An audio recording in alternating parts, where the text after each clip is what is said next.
안녕하세요. 레드크로스 뉴스의 민지선입니다. 요즘 대한적십자사가 무척 분주한데요. 다음 달로 예정된 이산가족 상봉 때문입니다. 70년을 기다려온 이 반가운 소식에 많은 이산가족분들이 연일 적십자사를 찾고 있는데요. 이산가족 상봉은 비단 이산가족뿐만이 아니라 모두의 바람이기도 하죠. 설과 추석 같은 명절이 되면 북에 두고 온 가족 생각에 가슴이 먹먹해 잠을 못 이룬다는 할머니, 할아버지들. 이분들의 평생의 소원인 이산가족 상봉 관련 소식을 첫 번째 소식으로 전해드립니다. 많은 언론의 관심이 집중된 지난 9일. 대한적십자사 본사 4층 강당에서 1차 이산가족 상봉 대상자 후보자가 될 총 500명의 이산가족에 대한 컴퓨터 추첨이 진행됐습니다. 6만 6천여 명의 이산가족들과 온 국민의 관심이 집중된 만큼 엄청난 인파가 몰려 강당은 어느새 북새통을 이뤘습니다. 간절한 마음에 한 걸음에 달려온 어르신들도 계셨는데요. 이번만은 꼭 상봉 대상자로 선정되길 바라는 마음으로 컴퓨터 추첨을 지켜봤습니다. 다음 달 10월 20일부터 시작되는 상봉 행사가 원만히 진행될 수 있도록 저희 대한적십자는 후보자 선정부터 최종 인원 선정까지 공정하고 투명하게 진행되도록 하겠습니다. 인선위원회를 통해 이산가족 상봉 후보자에 대한 선정 기준을 확정한 후 컴퓨터 추첨으로 500명의 후보자가 정해졌는데요. 고령자와 직계가족 상봉 우선 원칙을 정해 공정한 절차에 따라 선발됐습니다. 예, 안녕하세요. 고창백 어르신 맞으세요? 네, 맞아요. 예, 어르신 안녕하세요. 여기 대한적십자사인데요. 예. 예, 어르신 제20차 이산가족 1차 후보자로 추첨되셨고요. 네, 500명 됐는데 추첨됐어요? 예, 500명 후보자에 들어가셨어요. 예, 아이고 수고하셨네. 아, 예. 어르신 그 금강산에서 상봉하시는 거 원하시는 거죠? 예. 예, 그럼 일단 정부와 적십자사는 북측으로부터 전달받은 생사 확인 의뢰자 200명 명단을 기초로 국내에 흩어진 이산가족들을 찾게 되는데요. 북측이 보내온 생사 확인 의뢰자 명단은 대한적십자사 홈페이지에서 확인할 수 있습니다. 남과 북은 이산가족의 생사와 주소를 확인한 후 10월 5일 회보서를 교환하고 10월 8일 최종 상봉 명단을 확정, 교환할 예정입니다. 모든 이산가족이 헤어진 가족을 만날 수 있다면 이보다 기쁜 일은 없을 텐데요. 그렇지 못한 현실 탓에 힘들어하는 이산가족들이 참 많습니다. 이렇게 가족을 만나지 못하는 이산가족들을 위로하기 위해 대한적십자사와 코레일이 뜻깊은 시간을 마련했습니다. 지난 9월 8일, 수도권에 거주하는 이산가족 100여 명을 초청해 DMZ 트레인을 타고 백마고 지역 일대를 방문하는 희망풍차 해피트레인 행사가 열렸습니다. 통일부가 후원하고 대한적십자사와 코레일이 공동 주관한 이번 행사는 이산가족의 아픔을 치유하고 평화통일 기반을 구축하기 위해 마련됐는데요. 초청된 이산가족들은 서울역을 출발해 분단으로 끊긴 경원선의 마지막 역인 백마고 지역에 도착한 뒤 노동당사와 철원 평화전망대, 월정역 등을 둘러보며 고향에 대한 향수와 가족에 대한 그리움을 달랬습니다. 일본 관광 여행 보람 있게 이번 행사에 참석했어요. 고맙습니다. 제 고향이 이제 북한인데 새삼스럽게 고향 생각이 나고 이 경원선이 연결이 되면 제가 고향이 함경도거든요. 바로 우리 고향으로 연결되는 거예요. 그런 생각 많이 했어요. 비록 열차를 타고 고향 땅에 갈 수는 없지만 멀리서나마 북녘 땅을 바라보며 이산의 아픔을 어루만져야 했던 이산가족들에게 이번 행사가 조금이나마 위로가 됐으면 합니다. 각종 재난재해 및 사고는 언제 어디서 일어날지 예측할 수 없기에 더욱 두려운 일일 텐데요. 이럴 때 가장 필요한 것이 바로 응급처치 기술이 아닐까 합니다. 지난 9월 12일이 바로 이 응급처치의 중요성을 널리 알리고자 지정된 세계 응급처치의 날이었습니다. 매년 9월 두 번째 주 토요일은 전 세계인에게 응급처치의 중요성을 알리기 위해 국제적십자사연맹이 지정한 세계 응급처치의 날인데요. 대한적십자사는 9월 7일부터 13일까지 일주일을 세계 응급처치의 날 캠페인 주간으로 정하고 응급처치 교육 및 다양한 안전 캠페인을 진행했습니다. 먼저 서울지사는 올해로 50주년을 맞이하는 응급처치 경연대회를 9월 12일 오전 10시부터 서울 양천구 신월동에 위치한 긴급재난대응센터에서 성황리에 개최했습니다. 이 대회는 응급처치 교육의 필요성을 널리 알리기 위한 행사로 청소년부터 일반부로 나뉘어 열띤 경연을 펼쳤는데요. 참가자들은 그동안 갈고 닦은 응급처치 기술을 마음껏 뽐내며 뛰어난 실력을 선보였습니다. 많이 긴장되고 떨렸지만 최선을 다해서 열심히 했고요. 저희 마지막까지 최선을 다해서 열심히 하겠습니다. 은평메디 태권 화이팅! 그 애들이 다른 데 놀 때 저희는 그 심폐소생술하고 인공호흡이랑 삼각관 그거 연습해서 더 뜻깊었던 것 같아요. 저희 연습도 되게 열심히 했으니까 오늘 꼭 좋은 결과 있었으면 좋겠어요. 또한 인천지사의 경우 9월 12일 오전 9시부터 대한항공 본사 경납구에서 개최된 내가 그린 예쁜 비행기 사생대회에서 응급처치 체험활동 부스를 운영해 대회 참가자와 가족을 대상으로 심폐소생술과 자동 제세동기 사용법을 배울 수 있는 기회를 마련했습니다.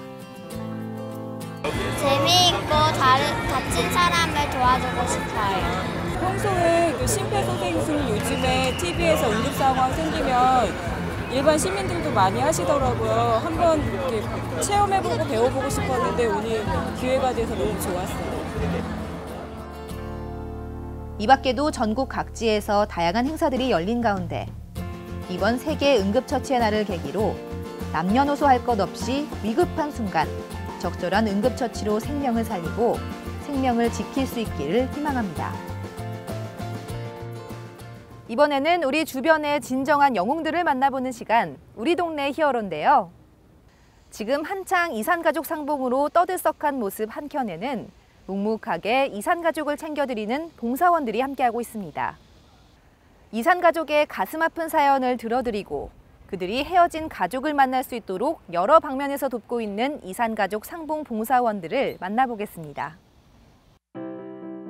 지난 9월 8일, 작년 2월 이후 중단됐던 이산가족 상봉에 극적으로 합의하면서 대한적십자사는 분주히 움직이고 있는데요. 특히 이산가족 상봉이 급물살을 타면서 내일처럼 뛰어들어 열정적으로 봉사를 하고 있는 봉사원들이 그 중심에 있습니다.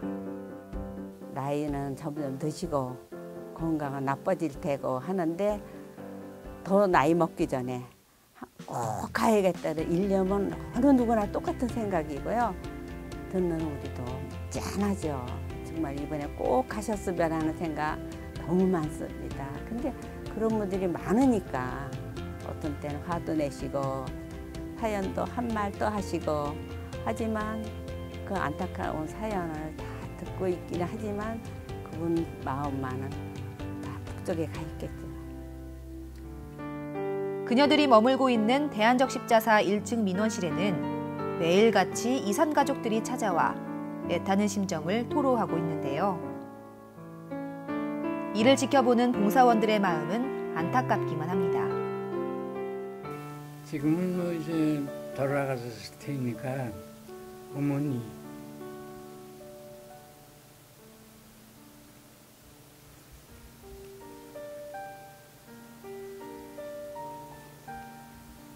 돌아가셨을 거예요. 만나보는 기회가 있으면은 이제 후손들이라고 만나면은 그것뿐이지 뭐. 갖가지 사연을 가슴속에 품고 먼 길을 마다하며 온 이산가족들. 대부분이 80대 이상 고령자들인지라 거동이 불편할 텐데도 아랑곳 없이 여기까지 온 건 순전히 가족을 만나겠다는 일념 하나 때문입니다. 이산가족은 북에 내 자식과 내 형제와 내 부모를 두고 오신 분들이잖아요. 본의 아니기에 이게 지금 이렇게 갈라섰잖아요. 자기 의사 없이. 그러니까는 그게 안타깝잖아요. 보고 싶어도 못 보고. 누가 일부러 시킨 것도 아닌데 매일같이 이곳으로 와 이산가족 상봉을 위한 많은 업무를 하고 있는 봉사원들. 쉴 새 없이 울려대는 전화벨 소리에 목소리가 쉴 정도로 이야기를 하면서도 그들에게 힘든 기색을 찾아보긴 어렵습니다. 굉장히들 애달파하시죠. 난 나이가 이렇게 많은데 왜 나는 왜 선정을 안 해주느냐. 왜 연락이 그동안 없느냐. 빨리빨리 좀 해라. 아, 그럼 참 안타깝죠. 이게 빨리 정례화가 돼가지고 다음 차례도 계속 순서대로 이렇게 빨리빨리 했으면 좋겠다라는 생각이 저도 많이 들죠. 얼마나 보고 싶고 그러겠어요. 가족들이 이렇게 이산가족이 돼 있으니까 그런 느낌은 저도 받습니다. 광복이 되고 분단이 되고 전쟁이 일어나고 60년이 훌쩍 지난 지금. 아직도 끝나지 않은 이 땅 위의 상처가 바로 이산가족입니다. 가족을 잃고 그리움에 사무친 그들의 목소리를 우리 모두 기억해 하루빨리 그들의 눈물을 닦아줘야 하지 않을까요? 우리 모두가 원하는 그날까지 적십자사 봉사원들은 이산가족과 함께할 것입니다. 2011년부터 시작된 시리아의 내전은 중동을 비롯한 주변 국가의 개입으로 점점 더 상황이 악화되고 있는데요. 그 피해는 고스란히 일반 주민들에게 돌아가 수십만 명의 사상자를 낳으며 시리아 난민의 국외 탈출이 이어지고 있는 실정입니다. 오늘 세계 속의 적십자에서는 전쟁의 잔인함을 온몸으로 경험하고 있는 시리아의 한 소년 이야기가 있어 소개해드릴까 합니다. 4년 동안 이어진 시리아 내전은 수많은 사람들에게 상처를 줬지만 특히 이 아이들, 아무것도 모르고 뛰어놀아야 할 이 아이들이 전쟁의 고통 속에 힘겨워하고 있습니다. 매력적인 미소를 가진 9살 소년 아마드. 시리아의 집 근처에 떨어진 박격포로 인해 그만 두 다리를 잃고 2012년부터 레바논 국제적십자위원회의 무기외상 및 재활훈련센터에서 치료를 받고 있는데요. 이제 아마드는 고통에서 벗어나 다른 아이들처럼 걸어서 학교에 갈 꿈을 꿉니다. 아마드처럼 시리아의 모든 아이들에게도 이렇게 꿈이 있습니다. 적십자와 함께 이 아이들의 꿈을 지켜주세요.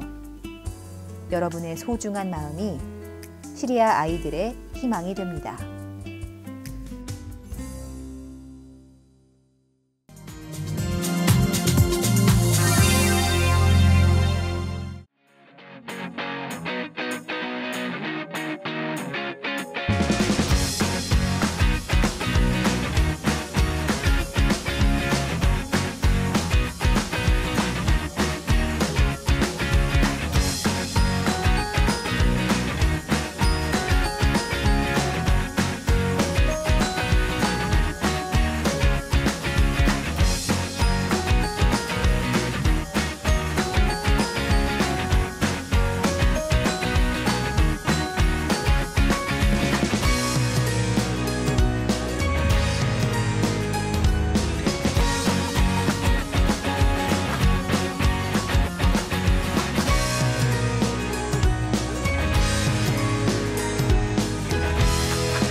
전쟁은 선량한 사람들을 고통 속에 몰아넣는 최악의 일입니다.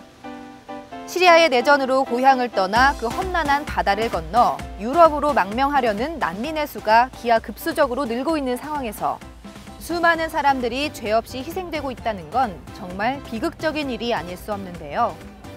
앞서 소개해드린 어린 소년 아마드의 이야기는 전쟁으로 희생당한 이들의 아픔을 고스란히 보여주고 있습니다. 그리고 지금 우리가 살고 있는 이 땅에서도 전쟁과 분단으로 가족을 잃고 평생을 고통스러워하는 이산 가족이 있습니다. 전쟁은 끝났지만 전쟁의 피해는 아직 끝난 게 아닌 거죠. 하루빨리 전 세계의 모든 전쟁이 끝나고 고통받는 이들에게 평화가 찾아오길 기원합니다. 레드크로스 뉴스 오늘은 여기까지입니다. 시청해주신 여러분 고맙습니다.